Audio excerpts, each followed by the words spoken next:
Hello and welcome to Non-Stop Wrestling Chat. My name is Barry and this is WCW Nitro versus Monday Night Raw, February the 19th, 1996.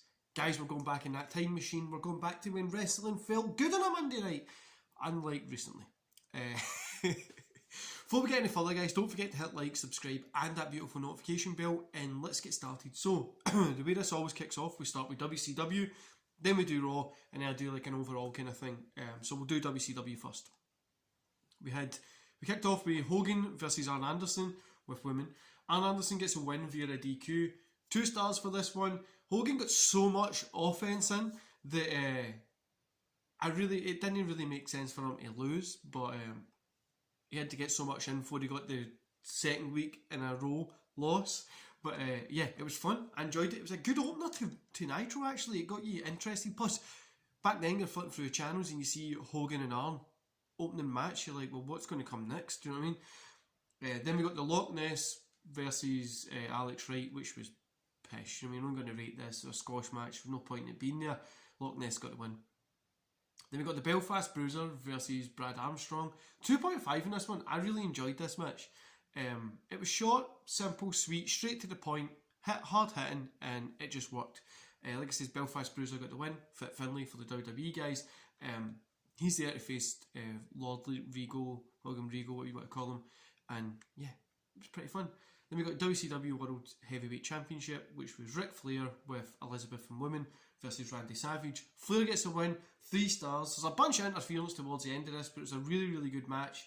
It was really fun. The two guys smashed out of the park, so I'm going to give it a 3 stars. After it, we get the beat down, we get debut Beefcake. Kinda looks like we're going to get a 6-man tag match next week, so that should be fun. Overall, 2.5 stars. I enjoyed the main event, the opener. The show just felt fun to watch. It wasn't the best Nitro that we've had, but it wasn't the worst either, so it just felt like a very fun show to watch.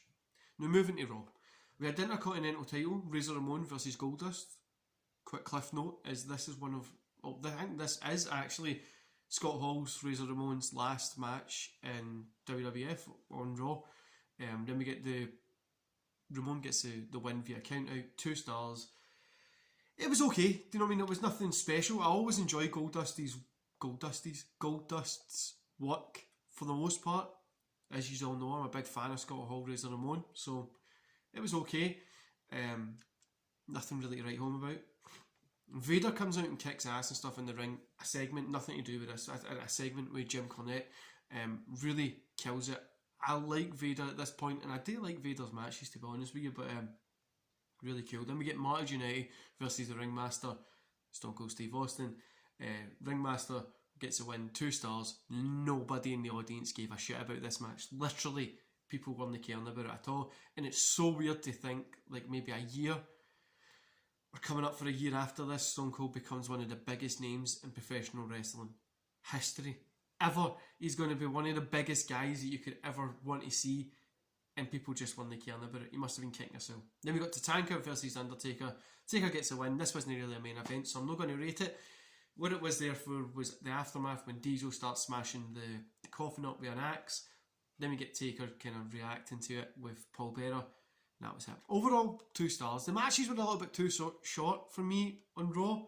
The opening match was fun, but like if you're flipping through the channels and you've got a chance to watch Hogan and Arn or Ramon and Goldust, you would probably pick Hogan and Arn. That's obviously what they wanted to do. They wanted to pick who's going to win. Then you go to the main event again. You've got Tatanka versus Taker. As much as people want to see Taker, on the other side, you've got Flair versus Savage. 2 good guys. Do you know what I mean? Like, you would pick WCW over this. But yeah, for me again, WCW got the win here. Overall, I'm going to give it 2 stars. It was nothing really special to write home about. The in-ring work was good. The mic work was good. But it felt like something was missing.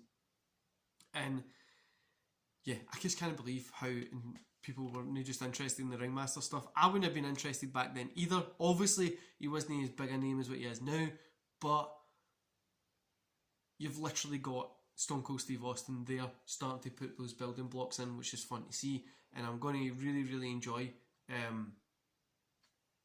the pieces moving in place, to be honest with you. I can't wait to see it. Anyway, guys, I hope you enjoy the rest of your day, and I'll see you back here.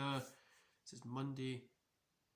This is Monday. Monday this goes up, so I'll see you back here tomorrow. See you later, guys.